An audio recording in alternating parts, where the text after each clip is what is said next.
Kevin mentioned that physician-assisted suicide doesn't devalue human life because people have different values, and no one really can determine what life is used for and how long you should live.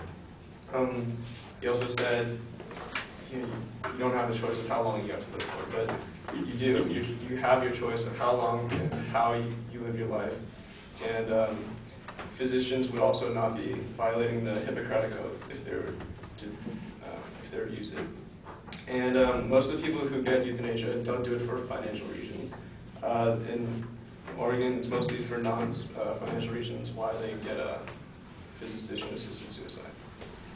And although the right to committing suicide is not mentioned in the due process, but it is mentioned that in the U.S. Constitution, in the First Amendment, Congress shall not make no law respecting an establishment of religion or prohibiting the free exercise thereof. This means that people have the right to participate in whatever religion they would like to. Some religions have different views on death.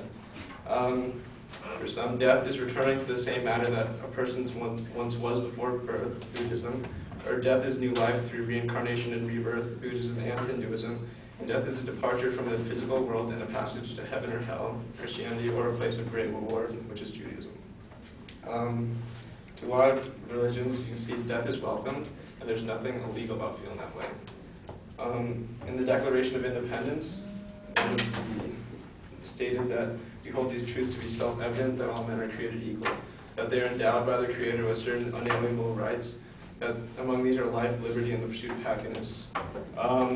We mentioned liberty in one of our most sacred documents in the U.S., that we have the liberty to do whatever we want with our life. If someone has lost their will to live, there's nothing you can do to stop them from not wanting to live. If they want to die, they should be able to die. To operate on someone against their will is battery. Dr. Shore said, one cannot force a person to be operated on if he or she says he or she does not want treatment. You've heard the phrase, you can lead a horse to water, but you can't make him drink. If someone wants to die, they should be able to do it in the most humane, least painful, and most dignified way possible. People do have the power to commit suicide, and suicide, attempted suicide, are not criminalized. Suicide is a tragic individual act.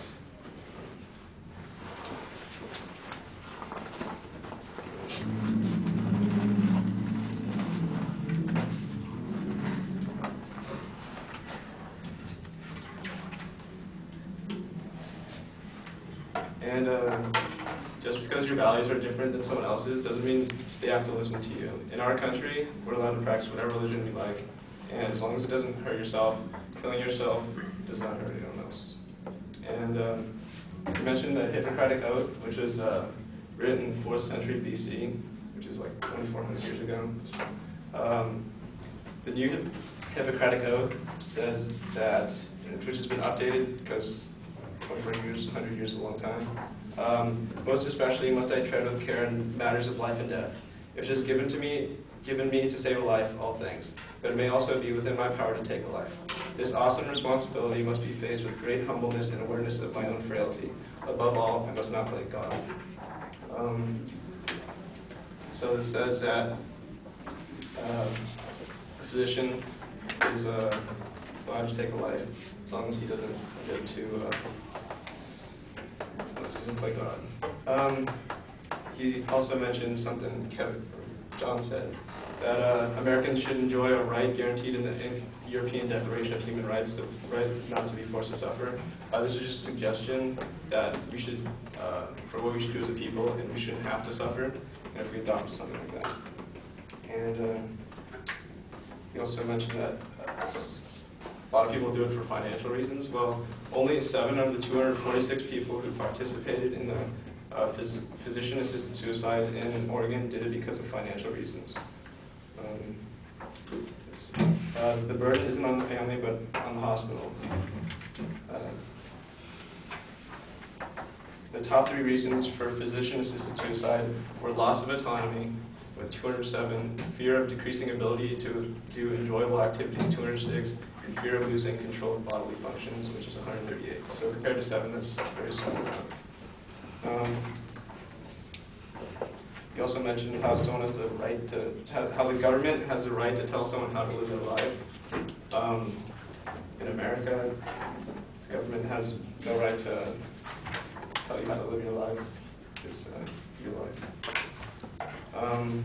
And you said the guidelines for getting physician-assisted suicide is only 5 things, but it's actually very in-depth.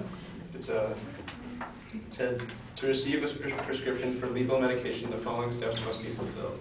The patient must make 2 oral requests to his or her physician separated by at least 15 days.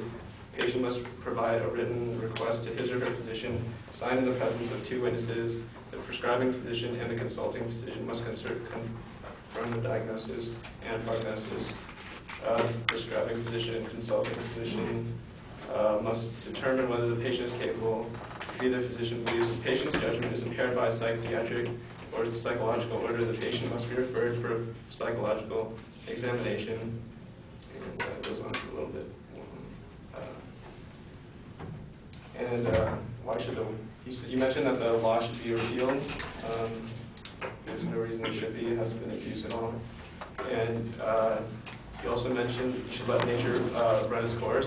But what is natural now? I mean, we have vaccinations and medicine, which let you live longer. So maybe you're supposed to die earlier, but when you could have polio, but there's a vaccination now, and you're not dead.